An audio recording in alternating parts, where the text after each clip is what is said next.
Andriamatoa isan'ny filoham-pirenena sy filoham-panjakana namana sy ianareo mpiaradia aminy. Andriamatoa Prime Ministre, Andriamatoa Ministra-Panjakana, Ramatoa sy Andriamatoa isan'ny Ministra, Ministra lefitra avy amin'ny firenena avana sy tapaka, ry rahalahy sy anabavy masorom-pirenena eto Madagasikara. Ianareo filohan'ny androm-panjakana isan-tsokajiny sy ianareo manam-boninahitra sivily sy miaramila, ianareo ray aman-dreny am-panahy sy ara-piarahamonina, ry malagasy mpiray tanindrazana manatrika etona na amin'ny alalany aino aman-jery, tompo-kilasy tompo-bavy, ampifaliana miarabanantsika rehetra amin'ity androandroany ity, ary misaotra sy mideran'Andriamanitra nanome antsika tombonandro ahafahantsika mifankahita toy izao. Manan-tantara ho an'ny firenena malagasy ny andro anio, andro ray toazato sy fototra ho an'ny vahoaka malagasy tsy vaky volo, ka nehoana ny hafaliana sy ara-voana tanteraka miaraka aminareo. Izany hafaliana izany dia fanotra iray ahafahako anatanteraka ny vina sy ny fototra izay efa nolazaiko ho tanterahana. Ny farana tao anatin'ny fanantenaina mitafotafo ho an'ny vahoaka malagasy manontolo ny taona 2024. Izotra tamin'ny mpilaminana ny fifidianana demokratika notoanan'ny fianakaviambe iraisam-pirenena ary nanehoany ny malagasy tsy ankanavaka firaisankina sy fahendrena. Tsy vitan'izany, hatramin'ny farany no mahatonga ny fanatrehan reto vahiny manakaja ambony maro manome lanja sy voninahitra izao fotoana atrehantsika izao, no izany fahafitan'ny fifidianana izany hatramin'ny farany. Izany firaisankina pirenena hita taratra eto izao dia hery vaovao ho an'ny firenentsika, anaovana tanana miara-mandray soroka miara-milanja ary fo miara-mitepo ho an'ny firenentsika. Vitantsika miaraka ny namarina ny krizy ho arary ny silitsiny raha miarahaba ny vahoaka malagasy izahay nahatratra ny taona vaovao 2024. Ary satria androandro ny fotoana ahafahanay maneho izany dia mirary soa sy fanambinana ho antsika menakavy izahay. Ity taona 2024 ity ane hitondra fahasalamana sy fahombiazana ho an'ny tsirairay sy ho an'ny isan-tokantrano, fanavaozana fampandrosoana any Madagasikara ka anafaka ny malagasy amin'ny gadra ny fahantrana sy ny rofy ny anjady taminy atizay. Egale ny firaisankina no voizintsika sy ho fototry ny fihavanan'ny malagasy tsy ankanavaka satria ny saoby tsy vitany rery fa ny vitsy lany vitsika.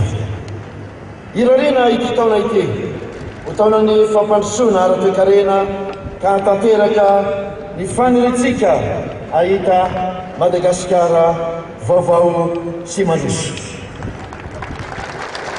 Egany koa mba ho taona hiposahany ilay fahazavana sy fivoarana nandrasan'ny vahoaka tsy ela ity taona ity. Raha malagasy mpiray tanindrazana, ampanesetena tanteraka no hijoroko eto anoloanareo mandrefy ny asa izay miandry antsika. Makasitraka ny fatokisana izay napetrakareo taniko ary mahatsapa sadiko aho ny fahafozatena tsy maintsy atao amin'ny tsiraray mba hamerena retondray ny rindra sy ny lamina amin'ny samy malagasy. Tsapako tokoa ny avesatry ny andraikitry ny asan'ny filoham-pirenena izay vonana iadian'ny lohany eto amin'ny tany sy ny firenena. Efa voasedra sy voahomana amin'izany aho. Ny filohan'ny repoblika noelo be fialofana sy fiarovana iavy ny vahoaka ao aminy. Ny andraikitry ny filoham-pirenena dia andraikitra tsy mitovy amin'ny andraikitra hafa fa ilampitandremana toy ny anak'Andriamaso fa sady masina no saripady ekena fa mafy sy mavesatra ireo adidy amanandraikitra nefa tsy misy mafy tsy laitra ny zoto hoy ny fitenena mitaky asa fampiraisana ny malagasy rehetra tsy androso ny firenena raha tsy miray malagasy ary izany firaisakina izany no ahafahantsika hiatrika ny fanahy rehetra hampandrosoana ny firenena mitaky ihany koa fanatanterahana izay rehetra nampanantenaina mba tsy hokovakambavana volana tenda fotsiny any satria ny fatokisana ny tenin'ny filoha no fototry ny fanavaozana ny firenena mitaky ihany koa hasina sy fitondratena mendrika ho an'ny tsiraray izany satria toatandra vadik'oditra loatra ho an'ny malagasy ny fiheverana ireo zavatra tsy nety ho toin'ny tarazo ifandivana mitaky ihany koa ny famerenana entitra sy angana ny fandriam-pahalemana satria tena very tokony ny vahoaka malagasy ka mahatsiaro ho toy ny voly tsy misy kiady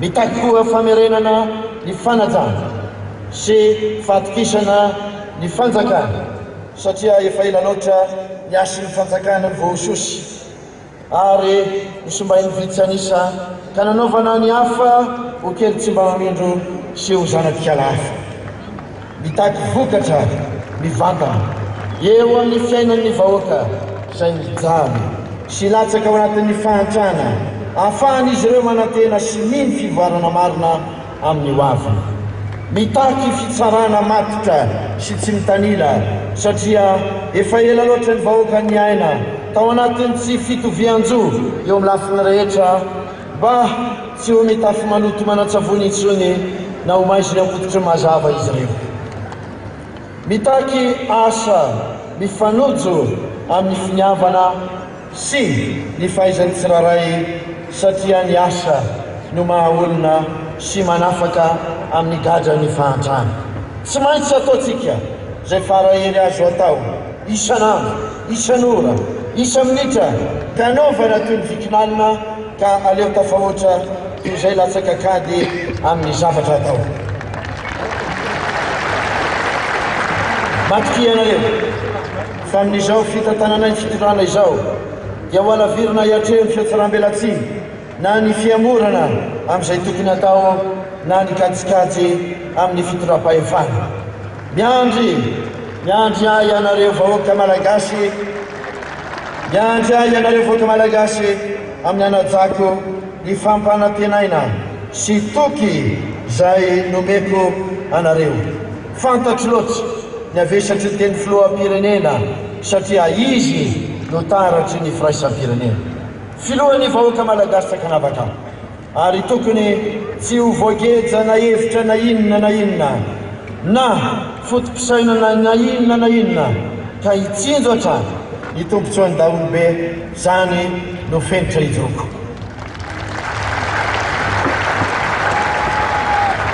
noho izany dia isafidy malalaka ireo zay ara iasamikao manapahendre sitrakefa avy amin'ny lafy valony nosy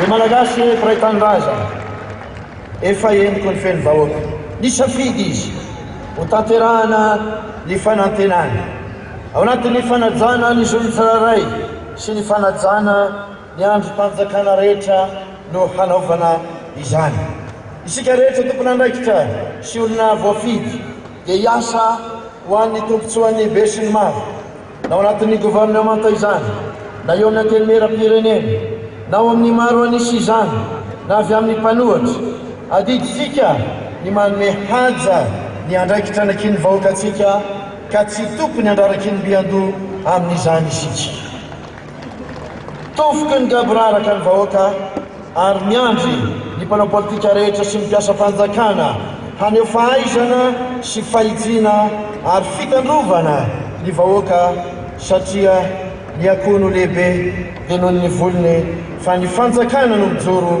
dia noho ny vahoaka. Hosay isika androdana zay rehetra tsy nety teo aloha fa ataotsika ho vaindondra raha kosa ny fitsinjovana zay mety ho an'ny vahoaka.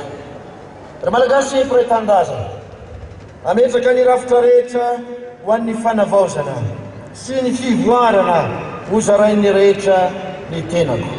Averintsika ny fitokisan'ny vahoaka ny fanjakana zay mirafitra avy amin'ny famerenana ny hasina sy ny fahefan'ny fanjakana.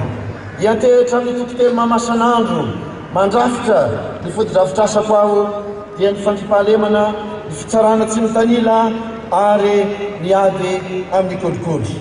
Ny famerenana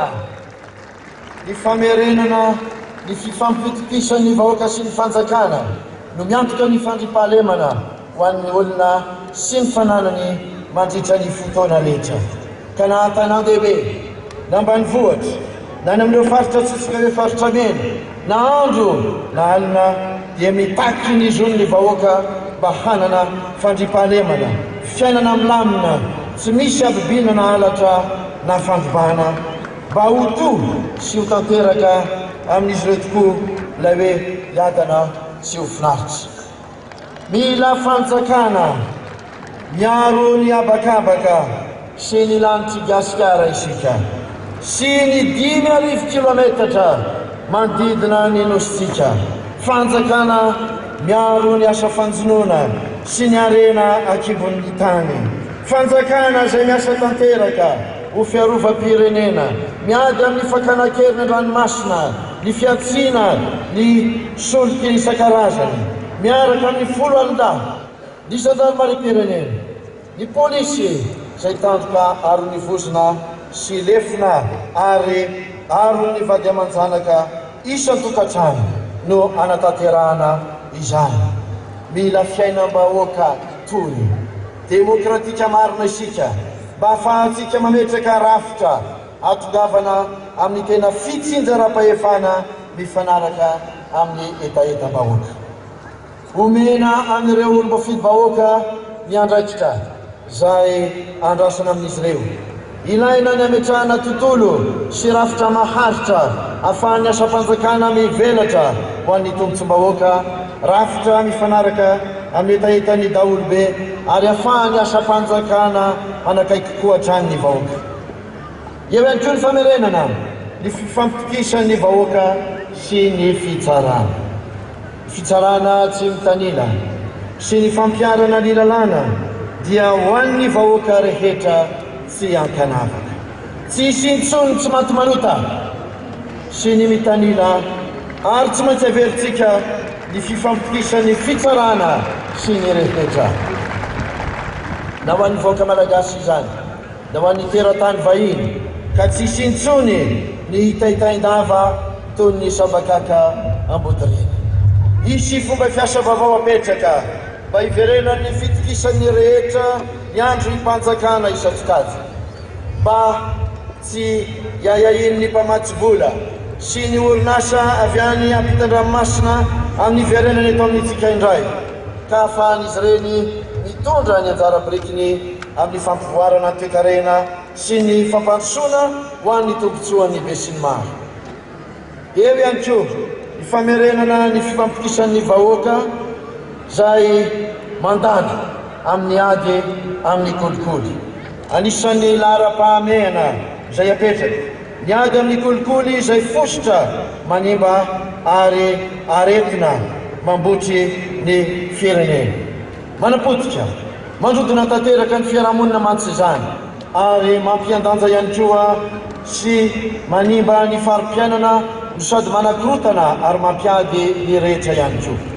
Ny kolikoly no fahavalo voalohan'ny fandrosoana amin'izay toerana na ahafahany ny velatsy. Mitarika fampiasana vola maloto sy fananam-panjaka ihany koa ny kolikoly. Manimba ny fifaninanana amin'ny samy mpandraraha izy io ary tena vato misakana eo amin'ny varotra malalaka sy ny famoronana asa. Tsy hanao aza lambo nefa lasa. Nefa kosa tiako tsy hanao aza lambo nefa lasa. nefa kosa tiako ho tsapan'ireo izay nanao ny tsinety fa tonga sy mioso amin'ny fanovana isika ankehitriny tsy ekena intsony ny familiviliana sy ny tsy fanajana lalàna.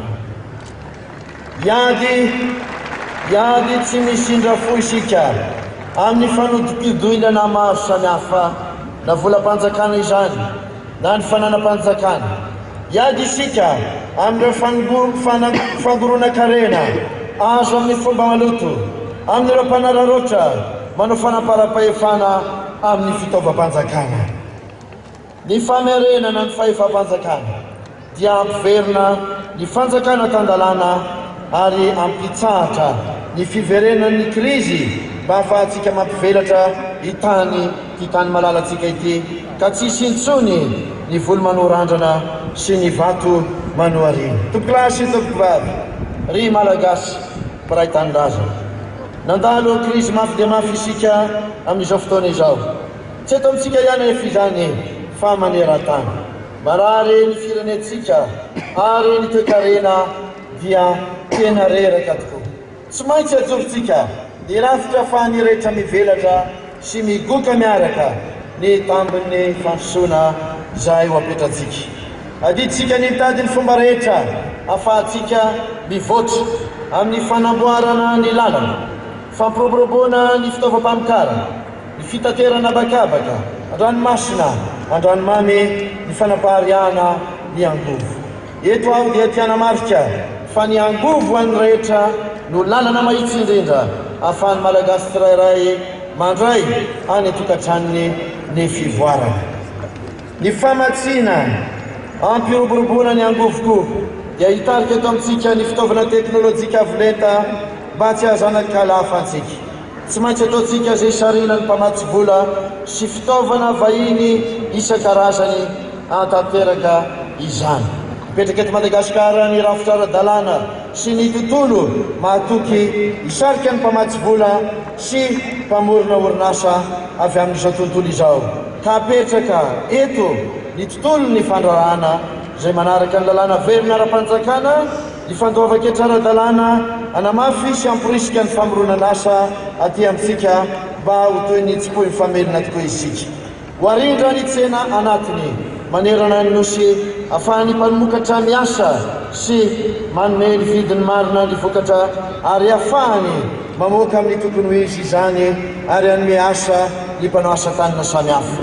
Ho velarina ny fahamatsiana ara-bola amin'ny alalan'ny mpamatsy vola madinika na ny microfinansa ahafahany rehetra mindram-bola sy mampivelatra ny orinasa tsy miankina. Ny malagasy tsirairay dia tokony manana ny anjara toerany ao anatin'izany fampandrosoana sy fampivoarana izany amin'ny fanomezana asina ny asa. Ny asa tokoa mantsy maha-olona hitoviny ny tsirairay eo amin'ny fatrehana ny fiainana ary anandratana ny maha-olom-pirenena. Iarina Madagasikara no ny vokatry ny asan'ny malagasy tsirairay izay miara-misalahy atrarana ny vina dia ny fampivoarana ny malagasy manerana ny nosy. Ny filoha dia vonina mikaka sany ny enti-manana rehetra ahafahantsika mampitombo ny arikaren'i Madagasikara. Isika no ametraka izany amin'ny alalan'ny famorona, ny airaha, ny fahasahina ary ny fahavononana. Apetraka ny tetikasa anatanterahana izany ho voakasika izany avokoa ny mpikatroka rehetra eo amin'ny sehatry ny toe-karena manomboka amin'ny mpamokatra, ny mpanjifa ka hatramin'ny rafim-panjakana. Iriko izany fivoarana izany hiatraka ihany koa amin'ny fahasalaman'ny daholobe izay ho atsaraina hatrany satria ny fahasalamana ny voalohan-karena. Fanamby lehibe somary lafy no miandro atsika amin'ny izany zavatra izany. Tsy voatra maharitra ty firenetsika ity raha tsy mametraka fampianarana sy fanabiazana ary fanofanana araka-asa maro-potitra ho an'ny taranany satria izy ireo mikolokolo dimbony vary sy tompon'ny avo ho avy rahampitso. Vonina ny fanakalo-hevitra amin'ny rehetra ny tenako amin'ny fanatsarana ny rafi-pampianarana sy ny programa pampianarana mba hifandraika amin'ny filan'ny firenena. Hojerena manokana ny zaza mirenireny eny an-dalambe ny nitsoakan-darana na ireo zay tsy mbola nianatra mihitsy nefa efa tokony hanao izany. Atao zay amerenana azy ireo an-tsekoly amin'ny alalan'ireo programan'asa mifanandrify na fampianarana mamaky teny sy manoratra satria ny fianarana nolova tsara indrindra ao anatin'ny 3 volana no anatanterahako izany. Ho mamaim-poana ny fianarana sy ny fanabeazana fototra eo amin'ny sekolim-panjakana na izy na aiza era Madagasikara. Ho raisiny fanjakana an-tanana ihany koa ny fikarakarana ny hoavin'ny mpampianatra Framma. Manana toerana lehibe eo amin'ny fampandrosoana ny firenena ny fampianarana ka amin'ny alalan'ny fandifanana arak'asa no andrindrantsika ny fahaiza-manao ny mpamokatra zay ilain'ny tsena eto anatiny sy iraisam-pirenena. Etetra amin'ny teknôlôjia vaovao isika mba hampivelatra ny fandifanana arak'asa sy ny fiofanana mitoy eo anivon'ny asa mba hahafahany tsiraray mivelatra sy anosika ny fivoaran'ny toe-karena. Ny fampianarana koa dia tondratsika metraka ny fanatanjahantena eo amin'ny toerany, vatana tomady, saina matsilo hoy ny fitenenana, sotoavina lehibe no voiziny fanatanjahantena satria ao no hitovozana ny ezaka, ny fifanajana, ny faharetana zay ho fitaratra ho an'ireo tanorantsika. Ny faniriko ary noko fa faniren'ny malagasy rehetra dia niverenan'ny firaisam-pon'ny firenena manontolo manoloana fientanam-po zay mampiray malagasy rehefa manoana ny ekipa nasionaly izay isika misolo tenantsika amin'ny lalao iraisan'ny firenena. Malagasy dia tanindrazana mamadika pejy isika ka andravina ny fizarazarana sy disadisa samihafa. Nampisehoantsika tamin'izao tontolo izao ny firaritsika amerina indray eto amin'ny firenena, ny filaminana sy ny fandripahalemana zay antoky ny demokrasia ary ny fivoarana mirindra isam-paritra. Tsy maintsy ajaitsika ny miraleta sy ny fitovian-jo eo amin'ny lehilahy sy ny vehivavy. Mila ny talentatsika rehetra Madagasikara ampiaritsika ny fandraisana anjaran'ny vehivavy eo amin'ny fitantanana ny raharam-pirenena na eo amin'ny olom-boatendry na eo amin'ny olom-boafidy amin'ny famporisiana azy ireo hirotsaka amin'ny fifidianana. Hoajaitsika koa ny fiarovana ny tontolo iainana sy ny zavaboary indrindra ireo tsy fahita raha tsy eto Madagasikara zay arena sarobidy tsy manam-paharoa. Tsy maintsy ampiarina ny fepetra fiarovana ny tontolo iainana ary arenina ny fahasombana zay niatra taminy.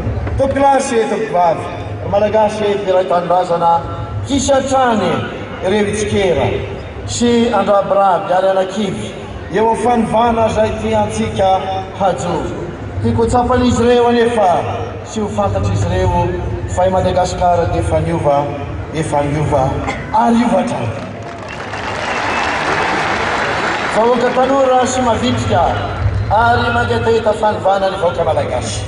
Aka atsatra ireo fitsikerana isitsikadiny mianjany amintsika. Lehibe ny fanamby atretsika. Matoky anefa ao fananatsika malagasy ny sotoavina sy asina etrehana izany toy ny asa, ny rispo, fanajana rafitra, famendrehana ary ny fitiavatra an-drazana. Topilasy tompivavy malagasy mpiray tanindrazana. Ny zavatra ilaina ankehitriny dia ny fiverenana amin'ny fahamarina.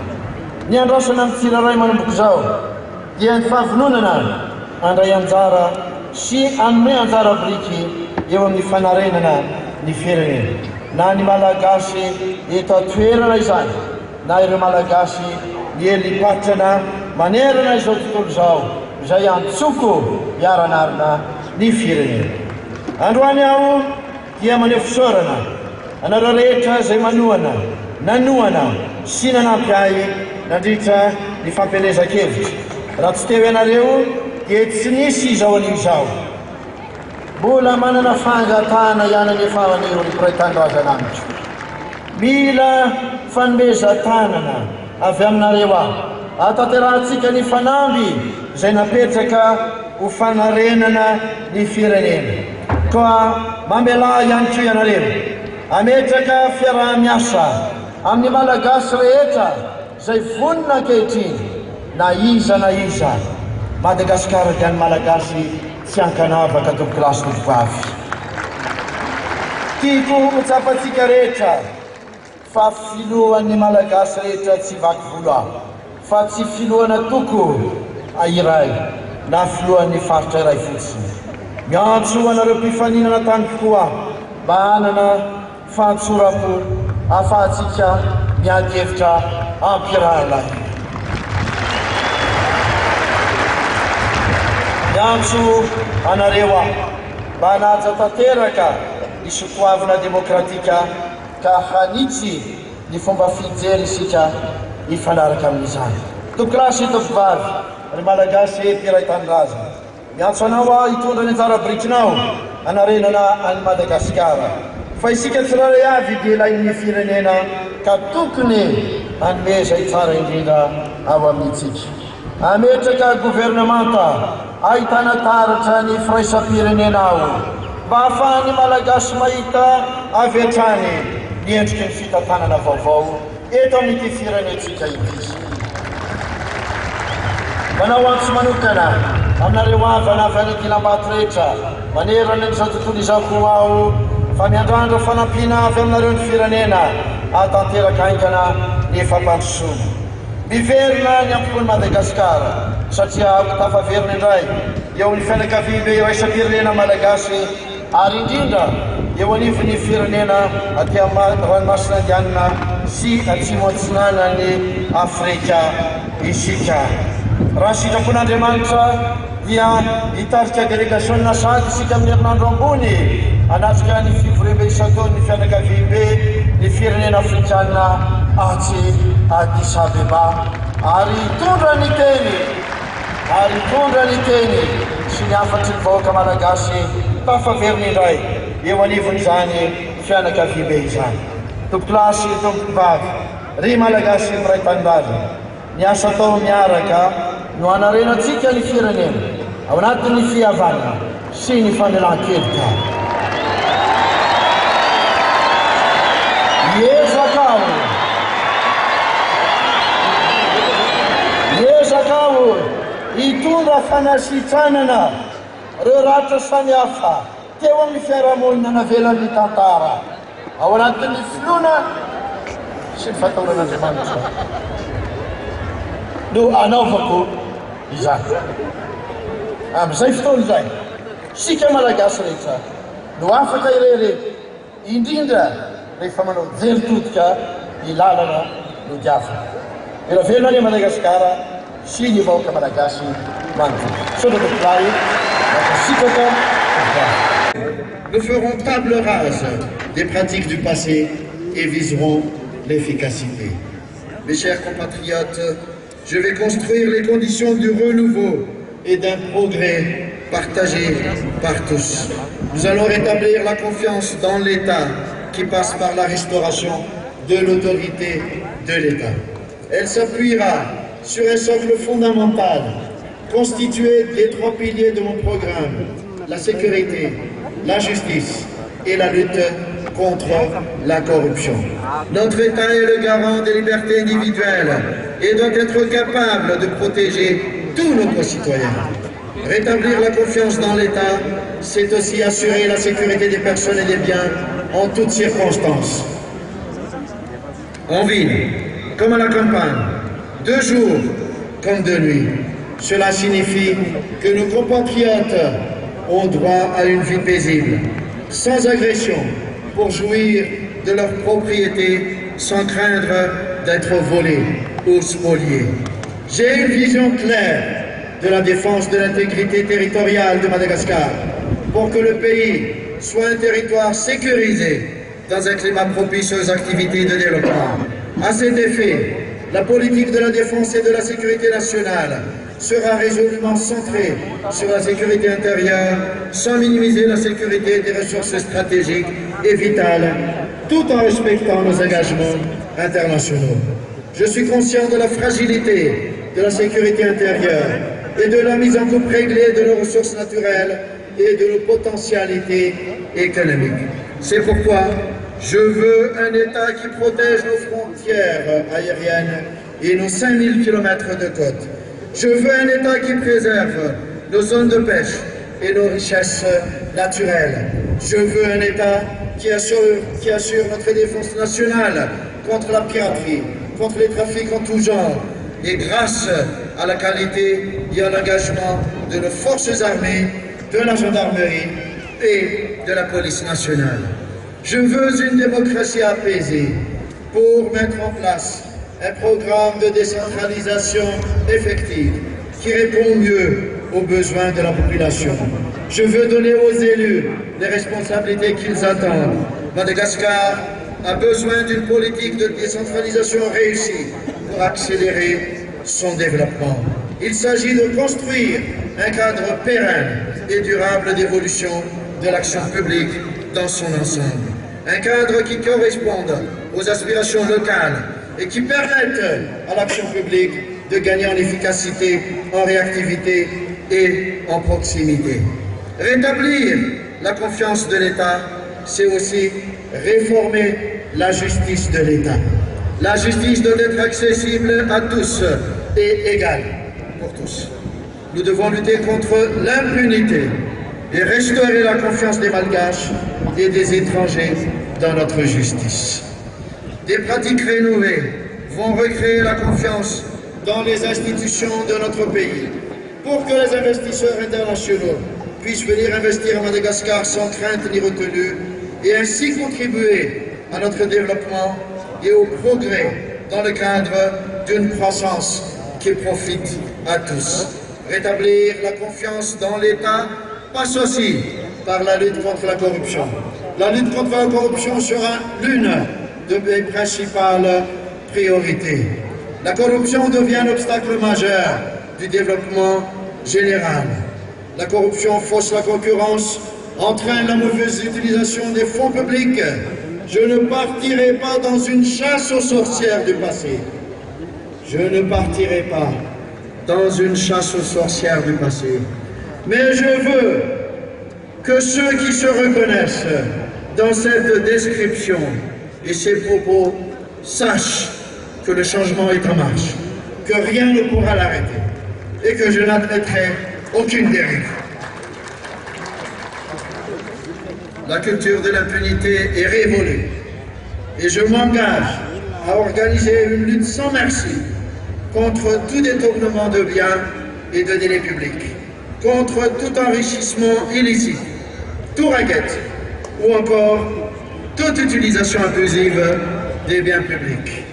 Le rétablissement de l'autorité de l'État conduira au retour de l'État de droit et mettra un terme définitif au cycle de crise et favorisera notre croissance économique.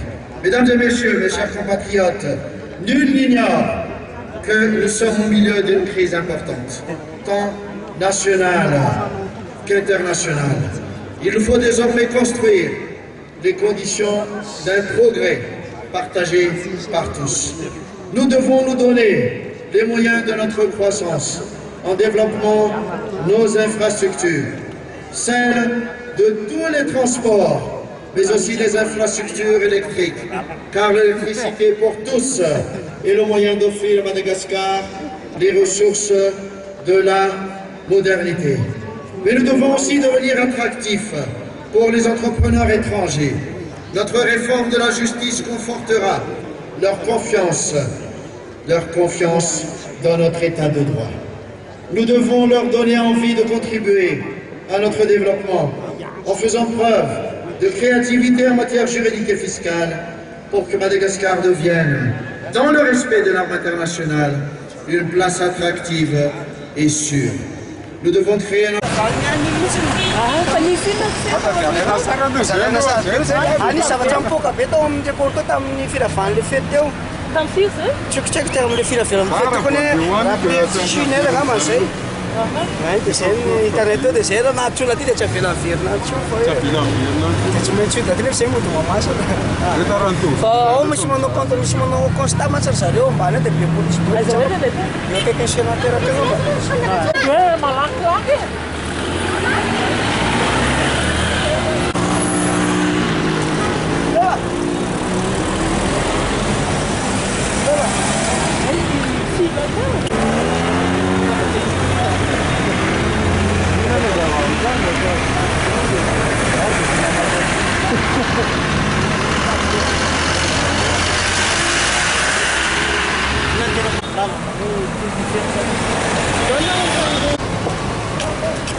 Misy ramatoa mivarotra hoe tapaka hatreto ny tongony. Lazany dia misy anankiray tapaka ny seviany.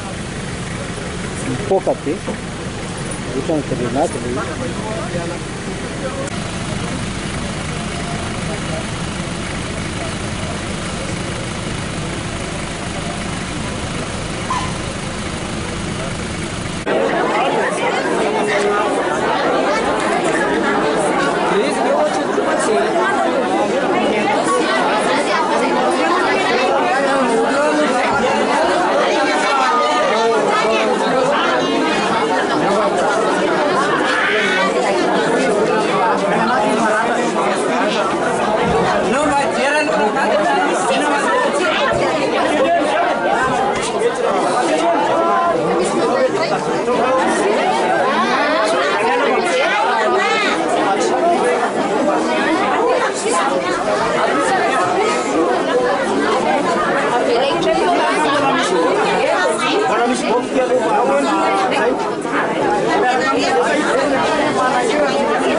misy firy mpianakaviana firy efatra ndray tonga dia miara-maratsy ao daholo tongotra ilany neny ray mbola diny ery ambony ery ny ilany a tsy avelan'le monaty alaina nefa nitapatongotra ao ilay izy efa mikiraviravy.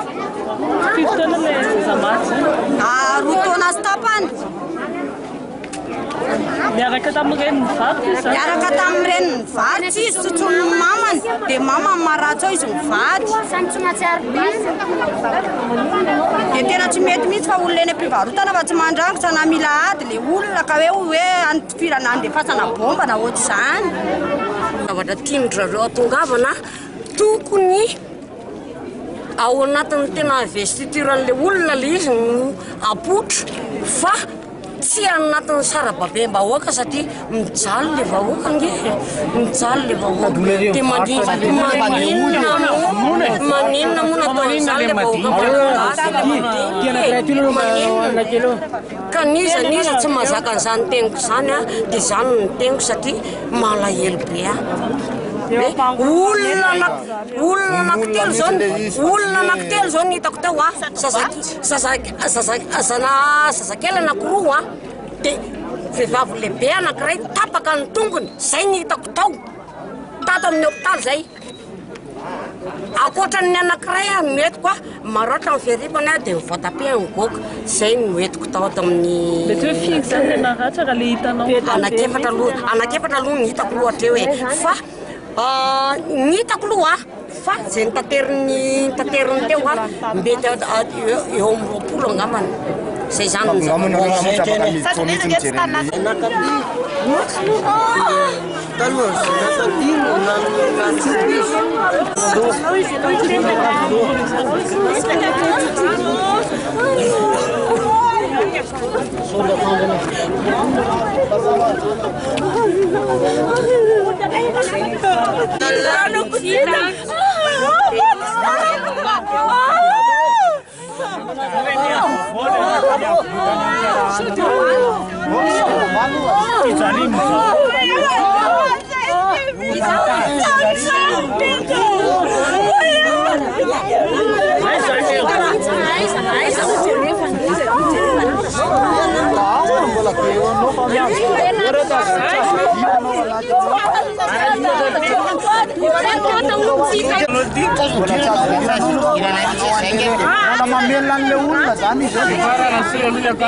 Yanta.